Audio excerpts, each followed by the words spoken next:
ये है astrophysicist doctor अवी लोब, जो क्लेम करते हैं कि ये जो मीटियर है ये एलियन टेक्नोलॉजी से बना है। ये काफी कंट्रोवर्शियल स्टेटमेंट थी डॉक्टर अवी लोब की तरफ से, पर इस स्टेटमेंट में काफी ज्यादा क्वेश्चन भी छिपे थे। जैसे कि डॉक्टर अवी लोब ने ये सारी बात किस बेसिस पर की थी? क्या डॉक्टर अवी लोब के पास अपनी एलियन टेक्नोलॉजी वाली स्टेटमेंट का कोई प्रूफ भी था? क्या डॉक्टर अवी लोब को इन सब स्टेटमेंट और क्लेम के लिए क्रिटिसिज्म का सामना करना पड़ा? इन सभी क्वेश्चंस के आंसर हम वीडियो में आगे जानेंगे आपकी सहायता से। चलिए शुरू से शुरू करते हैं। तारीख 8 जनवरी 2014, near the north coast of Papua New Guinea, Pacific ocean.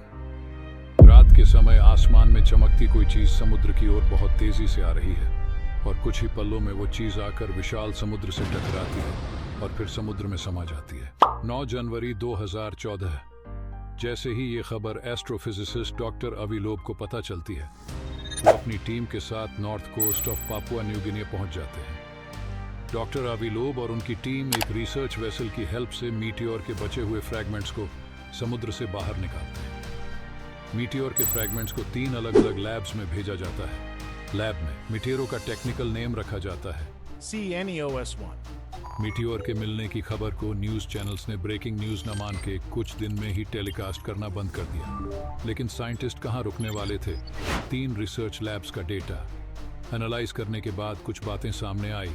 उन्होंने बताया कि ये जो मीटियोर के फ्रैगमेंट्स हमें मिले हैं ये अरबों साल पुराने हैं और ये मीटियोर इंटरस्टेलर स्पेस से अर्थ पर आया है। किसी भी गैलेक्सी के बाहर के हिस्से को इंटरस्टेलर स्पेस कहा जाता है। इंटरस्टेलर स्पेस में डेंसिटी बहुत कम होती है और यहाँ ग्रेविटेशनल फोर्स भी कम होती है। उन्होंने बताया कि मीटियोर के फ्रैगमेंट्स में 10% ऐसे एलिमेंट्स मौजूद हैं जो हमारे सोलर सिस्टम में नहीं पाए जाते हैं। डॉक्टर अवी लोब का कहना है कि ये फ्रैगमेंट्स जिस एलिमेंट कॉम्पोजिशन से मिलकर बने हैं उस कॉम्पोजिशन का नाम हमने रखा है बेरिलियम। ये एक नई श्रेणी के एलिमेंट से मिलकर बना है जिसमें बेरिलियम, लैंथनम और यूरेनियम मौजूद है। एस्ट्रोनॉमर्स और फिजिसिस्ट ने कहा कि इस मीटियोर फ्रैगमेंट में वो एलिमेंट्स मौजूद है जो कोयले की राख में पाए जाते हैं। डॉक्टर अवी लोब ने उनके दावे को खारिज करते हुए कहा कि जो एलिमेंट्स इसके अंदर मिले हैं वह धरती पर किसी भी चीज में नहीं पाए जाते हैं। डॉक्टर अवी लोब ने कहा कि जो टोटल नंबर ऑफ एलिमेंट कोल ऐश में पाए जाते हैं वह 55 है और जो एलिमेंट्स हमें फ्रैगमेंट में से मिले हैं वह जाहिर तौर पर बहुत अलग है कोल ऐश के एलिमेंट से। इससे यह भी पॉसिबिलिटी बढ़ जाती है कि ये मीटियोर आर्टिफिशियली क्रिएटेड है। इसका मतलब कि ये किसी दूसरी सिविलाइजेशन ने बनाया है। लेकिन डॉक्टर अवी लोब और उनकी टीम ने जो इतनी रिसर्च और मेहनत की थी, इस सब का कोई महत्व भी है। और इस सब से हमें क्या जानकारी मिल सकती थी? जैसा कि डॉक्टर अवी लोब ने कहा था कि जिन जिन टेस्ट से होकर यह मीटियोर फ्रैगमेंट्स गुजरे हैं हम इसे रिकॉग्नाइज कर सकते हैं। First Interstellar meteor. तब से कई साइंटिस्ट ने मीटियोर की उत्पत्ति पर सवाल उठाए, पर डॉक्टर अवी लोब का मानना है कि मीटियोर की उत्पत्ति का सिद्धांत एलियन एग्जिस्टेंस का पहला प्रमाण हो सकता है, एक्स्ट्रा टेरेस्ट्रियल बीइंग की हमसे कम्युनिकेट करने की। क्या यह पहली कोशिश थी या मीटियोर फ्रैगमेंट्स में हमें ऐसे एलिमेंट्स मिले जो हमारे सोलर सिस्टम में नहीं पाए जाते और एक नई श्रेणी की केमिकल कॉम्पोजिशन मिली? क्या यह बस एक नेचुरल फिनोमिना था? एक बात हमेशा याद रखें, जब भी आप ऐसा काम करने जाओगे जो आपके परिवार में, समाज में, जिसे पूरी दुनिया में किसी ने भी ना किया हो और वह काम समाज या पूरी दुनिया में बदलाव ला सके, तो हमेशा आपको क्रिटिसाइज करेंगे, आपको रोका जाएगा, आपको इमोशनली कमजोर किया जाएगा। हर वह तरीका जिससे आपको रोका जा सके वह तरीका इस्तेमाल किया जाएगा। ऐसा ही हुआ डॉक्टर अवी लोब के साथ। वह एक रिस्पेक्टेड साइंटिस्ट थे, पर उन्होंने जो स्टेटमेंट दी थी एलियन टेक्नोलॉजी के बारे में, वह स्टेटमेंट हाईली कंट्रोवर्शियल थी। जैसे कि हमें पता है कि डॉक्टर अवी लोब एक खुले विचारों वाले व्यक्ति थे, इसलिए उन्होंने रिसर्च के बारे में बहुत सी बातें शेयर की न्यूज में। जब डॉक्टर अवी लोब की स्टेटमेंट और क्लेम की बात पहुंची तो एक बहस छिड़ गई। सोशल मीडिया 2 हिस्सों में बंट गया था। एक हिस्सा वह जो उन्हें सपोर्ट कर रहा था, दूसरा हिस्सा वो जो उनके विरोध में था। साइंटिस्ट कम्युनिटी ने उनके क्लेम और डेटा पर सवाल उठाए, उनसे उन क्लेम की एक्सप्लेनेशन मांगी।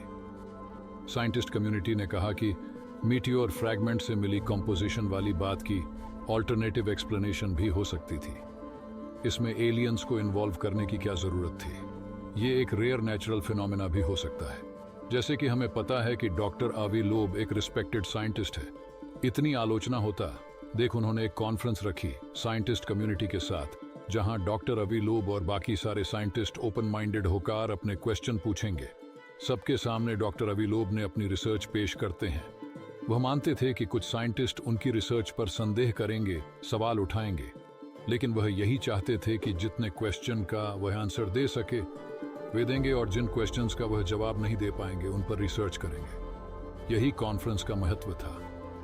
कॉन्फ्रेंस समाप्त होने के समय डॉक्टर अवी लोब ने कहा कि यूनिवर्स इतना विशाल है और खुद को यह बताते रहना कि हमारे जैसा कोई नहीं है, हमें उनकी तलाश करनी चाहिए, उन्हें हमारी परवाह नहीं है, क्योंकि हम केवल कुछ मिलियन वर्षों से पृथ्वी पर हैं।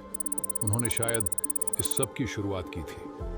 कॉन्फ्रेंस समाप्त हुई, सभी साइंटिस्ट लौट गए, लेकिन कुछ क्वेश्चन हमारे दिमाग में छोड़ गए। क्या हकीकत में मीटियोर का एलियन टेक्नोलॉजी से कोई कनेक्शन था?